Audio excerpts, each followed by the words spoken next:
Hi, this is Joe again with another movie review.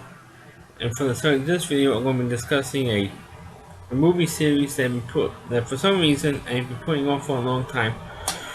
Simply because it's been a long time since I've seen these movies. And yesterday I got reacquainted. excuse me. I got reacquainted with these films. Uh, and that is, of course, is the Back to the Future series. And of course, the first movie is celebrating its 30th anniversary this year in 2015. Because the first movie came out way back in 1985. Excuse me. And of course, this movie started with Michael J. Fox and Christopher Lloyd and Leah Thompson. Excuse me. And of course, these movies are still enjoyable to watch even today, even all these years later. And even though the second movie was a huge disappointment, but the first one and the third one still works. And it's still, not only is it fun to watch, but it's also extremely funny. The first film, like I said, came out, the first Back to the Future film came out in 1985, and it was a surprisingly uh, well received and it was a big hit. Like I said, so Michael J. Fox was pretty hot at the time with this television show you might have heard of called Family Ties, which for some reason I haven't done a review of. But Family Ties was a very good, very successful television show. And so much to the fact that he was still filming family episodes of Family Ties while he was filming the first movie. And I think also as well as the second and third films, they were filmed back to back. Uh, because Family Ties ended in 1989. And that's when the second movie came out, and a year later, in 1990, that's when the third film came out. But the second and third were filmed back to back. Eventually we get to those films when eventually we get to it. But the first film, he was literally went from the set of Family Ties, or the TV studio where Family Ties was filmed, to the set, the Back to the Future set, and he had maybe 3 or 4 hours of sleep every night for about like 2 or 3 weeks, running to the filming between both Family Ties and uh, Back to the Future. Um, that's why a lot of particularly a lot of Michael J. Fox's scenes were filmed at night, and at least the majority of them were. And of course, you watch the first film, particularly the first film. Most of his films were filmed at night because of the shooting schedule he had for Family Ties. Uh, because actually, because he was one of the main characters, not the main character of Family Ties, so he had to run back and forth between the two sets. Uh, anyway, the first film was basically the basic plot was that Michael J. Fox played this teenager named Morty McFly, and he was friends with the crazy scientist in town, Dr. Emmett Brown, played by Christopher Lloyd, who of course is famous for playing these crazy outlaw, wacky characters over there, like specifically like in Taxi. Uh, and he found out there was one particular night, which is pretty early on in the film. Uh, Michael J. Fox is pretty much like it was called a slacker, but his high school principal, who of course was also in the next year was in a very big movie here, Top Gun. Forgot the actor's name, but he was in Top Gun the next year. Always calls him a slacker, and his family's like a bunch of losers. His mother was played by Leah Thompson, who was a drunk. Crispin Glover, who played Michael J. Fox's father, is also a loser. He gets bullied around by Beth, played by I think it was Thomas Wilson, played the character. It was like pretty much like the town bully. Always bullies, but flying all the time. Plays his boss in reality. And when they went to high school together, he was the character Beth was always bullying him around. Well, it's one particular night, Dr. Brown calls up Morty and says, "Come to the mall parking lot. And I have something that I want to show you." So he holds his ass over there, and he finds out that Dr. Brown, Christopher Lloyd character, built a time machine. Of all things, a DeLorean.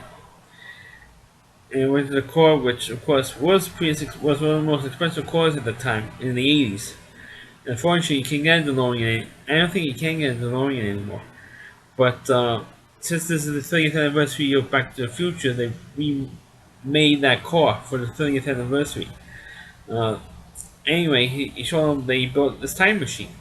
He said, how do you get this thing to work? And they show him what it is. So, oh, it works on petroleum. He said, how the hell do you get petroleum? Made up an app? I said, no, I stole it from these Arab terrorists.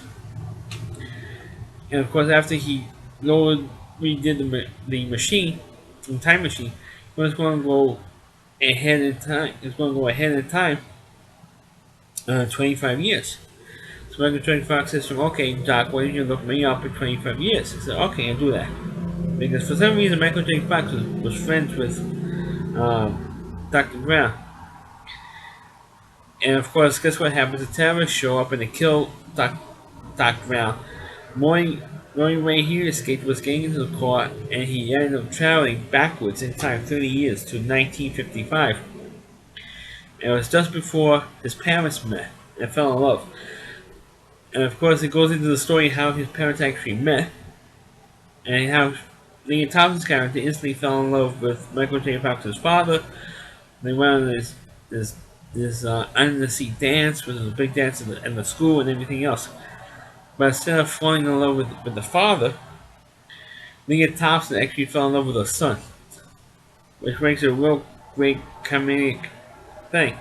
And of course, the best line in the movie was when Michael J. Fox says, Dr. Brown is trying to explain to him what is going on, and how come she's not falling in love with my father. And she says, and Dr. Brown says, did you interfere with that timeline, with that story?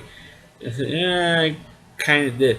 And he said, great, now she is falling in love with you, or has fallen in love with you. And Michael J. Fox says, you mean to tell me that my mother's got the hots for me? And it was really, really, really funny. And of course, you have a lot of the references of the 80s in this film that nobody could understand. Like, for example, Michael J. Fox's character is wearing like this orange sleeveless vest. And of course, people think that he was in the North and the Navy wearing a life preserver. Hey, how come you're wearing a life preserver? They keep saying that stuff to him. So he goes into the local restaurant there, the local restaurant, and says, okay, give me a tab. And of course, those of you who don't know what a tab is, was actually a diet soda in the 80s. I don't think you can get a tab soda anymore. But in 1985, a tab was actually a diet soda. I forgot what soda company made it. It was Coca-Cola, Pepsi made the soda. But a tab was was one of the first diet sodas that came out. And then of course he made other references. I want a Pepsi free, which is another diet. Before Diet Pepsi, there was Pepsi free, and it says, wait, you can't get Pepsi free, you have to pay for it. So okay, I want Pepsi Light, which is another diet soda. And of course the restaurant guy says, what is he nuts? He says, you can't get Pepsi Light. There's no such thing. What the hell is that? And he goes, okay, give me something without any sugar in it. And then eventually he says, okay, give me something with sugar. And of course he met Beth when he was younger, 3 years younger, and of course he met his parents like I mentioned earlier. So of course eventually he works it out that his parents eventually got back together in the first film. Because he had to, if his parents don't fall in love, it's going to be wiped out of existence. Michael J. Fox's character will be wiped out of existence. And of course he did that. Of course the only way to get Morty back into 1985 was to restart the core. And of course they can't restart the core without the petroleum in it. Because it's the same problem.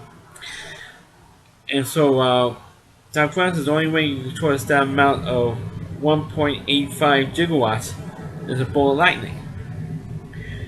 And so how can you possibly know when a ball of lightning is going to strike? And Michael J. was going to do it now.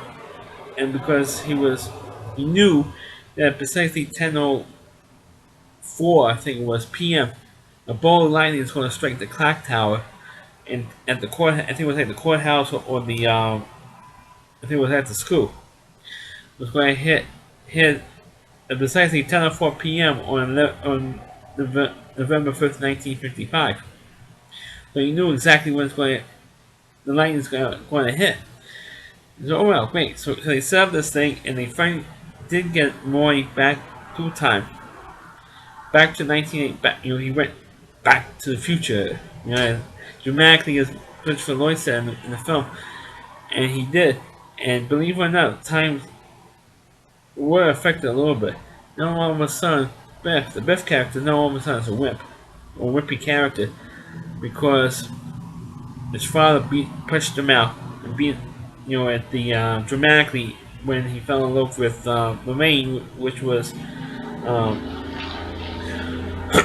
which was Leah Thompson's character. Another one, Leah Thompson was smoking hot. I mean, she was smoking hot.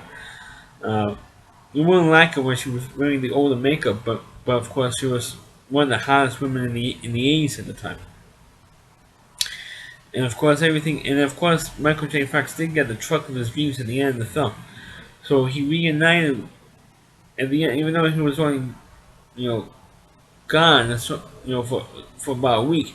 He was only gone for like a matter of seconds. He actually went before Michael J. Fox left, and he had to save Doc Brown at the end of the Doc Brown's life was saved. He did save himself at the end of the film. I'm not going to say how. The Doc Brown ended up living the attack from the terrorists. I'm not going to say how, in case some of you didn't. I know I spoiled enough for the movie, I'm not going to spoil that much. Uh, but everything changed. Now Michael J. Fox got the girl of his dreams and the truck of his dreams, and he was going to take the truck out. And then, of course, this is how the movie. You had to find some way to end the first film. And Doc Brown comes back from the future, and he says, "Morning, look, I need your help. It's your kids, Morning. You need your help. You need help. You need to help your kids in the future."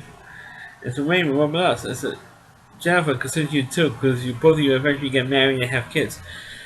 And so the movie says, "Raymond, Doc, this road is not long enough for us to reach 88 miles an hour, which is the speed that the car needs to hit for it to go travel through time, either backwards or forwards through time." He says, "Where we're going, we don't need roads." And he puts this crazy future shades on his face, and then they travel to the future, 30 years into the future, which that's how the first movie ended, to be continued.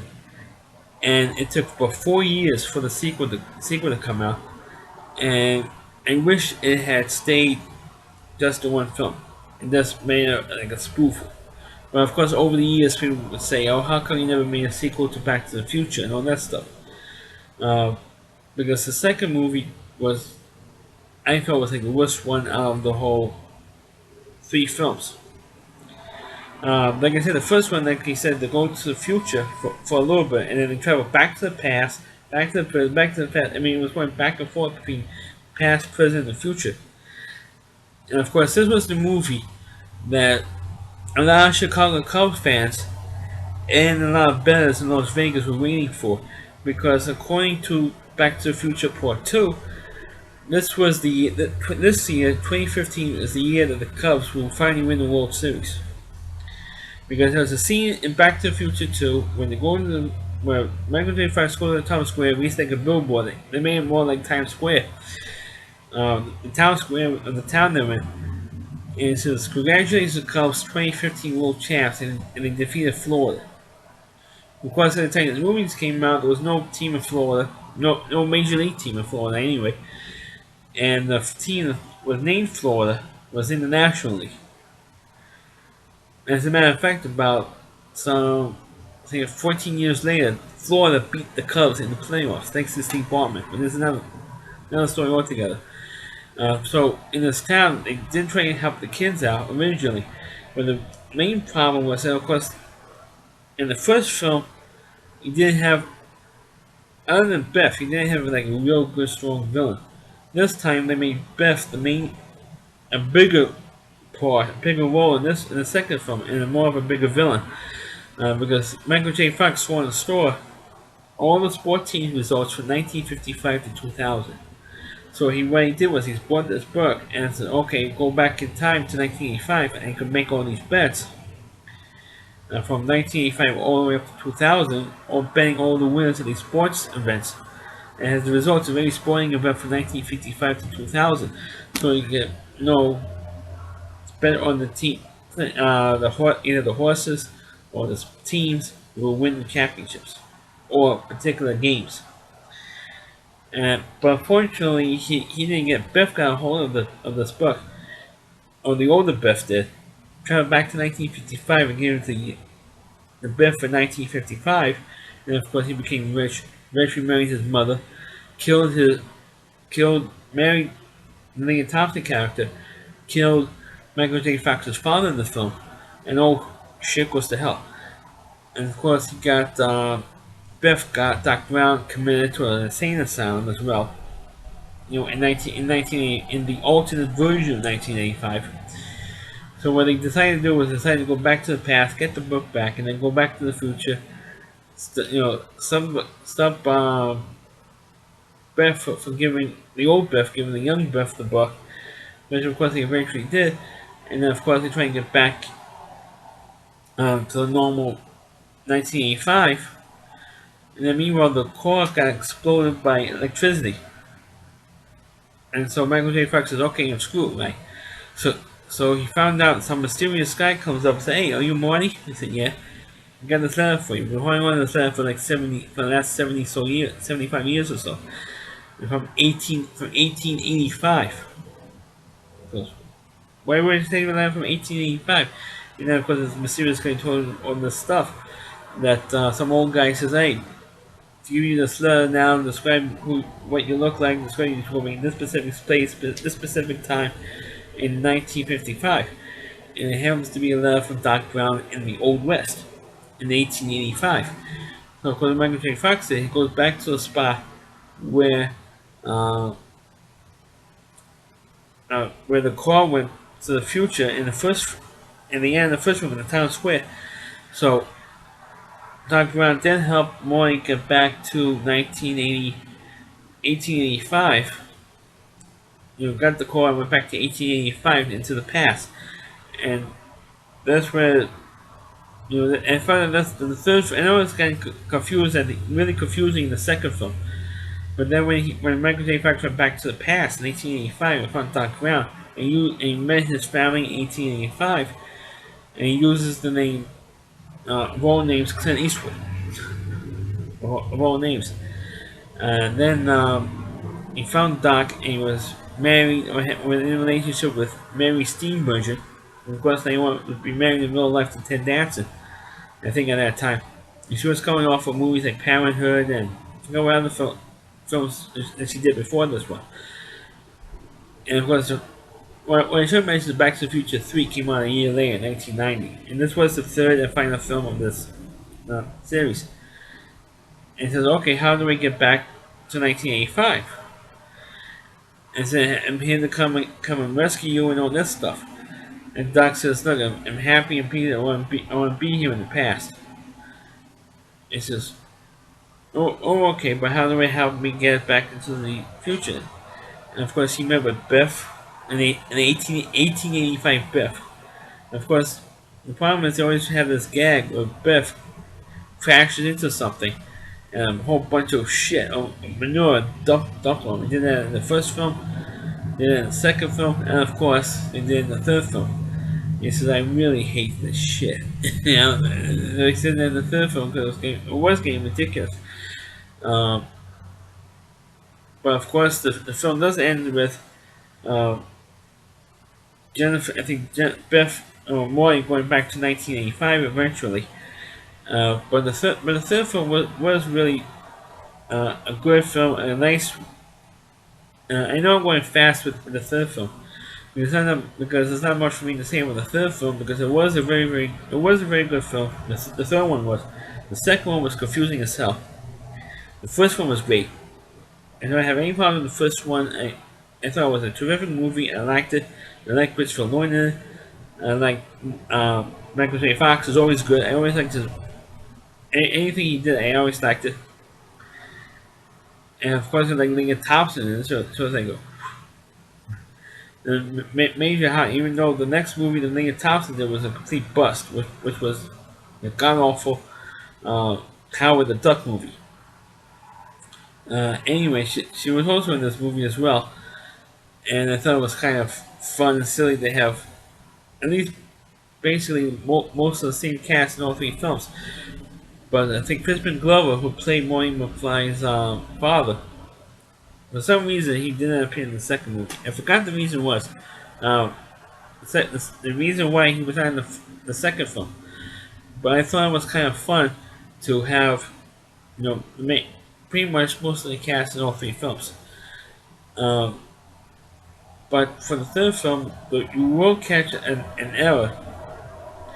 Moy did go to the third film, and he did reunite at the end, and Doc Brown did make a locomotive into a time machine. Which is crazy itself. I mean, I think Moy kept the car. Not 100% sure. I don't remember the DeLorean that was used as a time machine was destroyed in the third film. I don't remember exactly, but I do remember that the Doc Brown did use the locomotive as a time machine, and he ended up having two kids with the Mary Steenburgen character. And this is where the error comes from. The error is that one of the kids was taking a wine shop. If you watch the kid in this scene, he would say, "Come here, come here," and then he would point at his wiener, his little 5-year-old wiener. He was pointing at his finger on his man, or should I say boyhood, because he's a little boy. Uh, Pulled like almost like a Michael Jackson. He had his hand on his crouch, at the end of, on his finger on his crouch at the end of this film. But I didn't realize until I saw the Cinephiles episode, and you can look this up. Watch the Cinephiles episode of the Back to the Future series, and they pointed out that scene where it says, "Oh, I guess they didn't have enough money in the budget to retake that scene with the kid pointing at his dick," you know. But there was, I didn't realize it until, of course, I saw the movie, um, either on TV or AMC. AMC just showed this series last night. They said, "Oh, look at."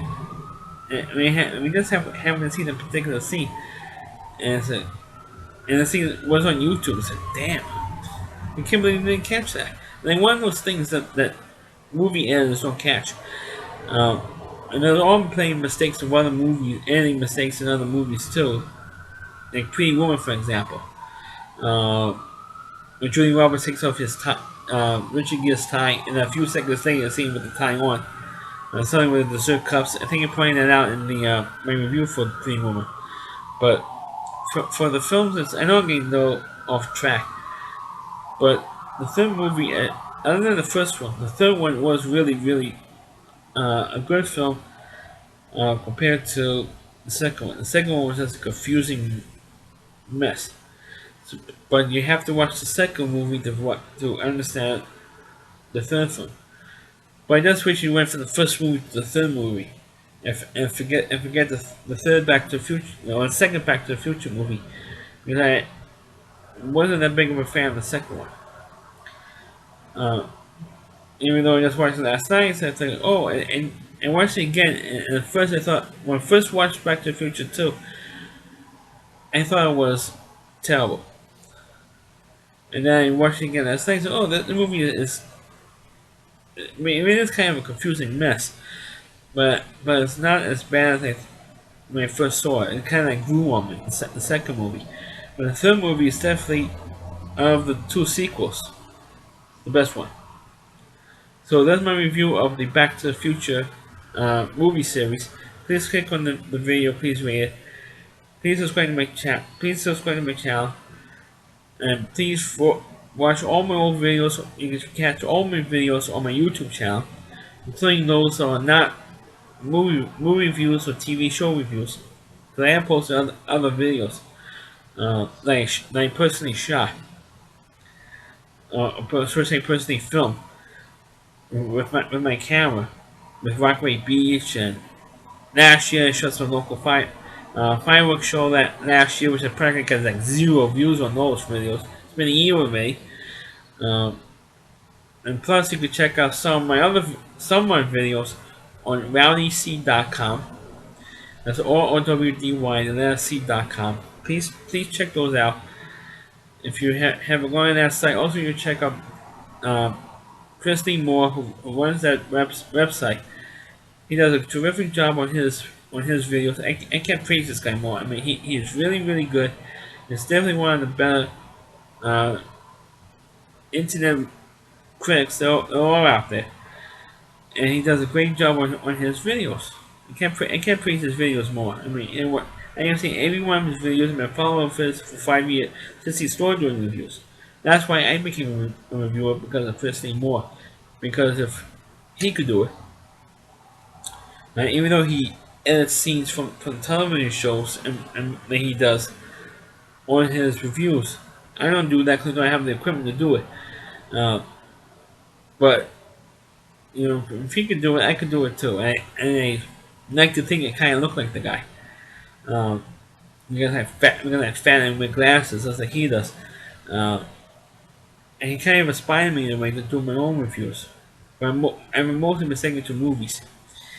Uh, and I really do like watching his stuff. I mean, I really do. His stuff is really terrific. And he does all these different characters, and it's really terrific. So catch my reviews on his website, relic.com, as well as my YouTube channel. Thanks for watching, and catch you next time.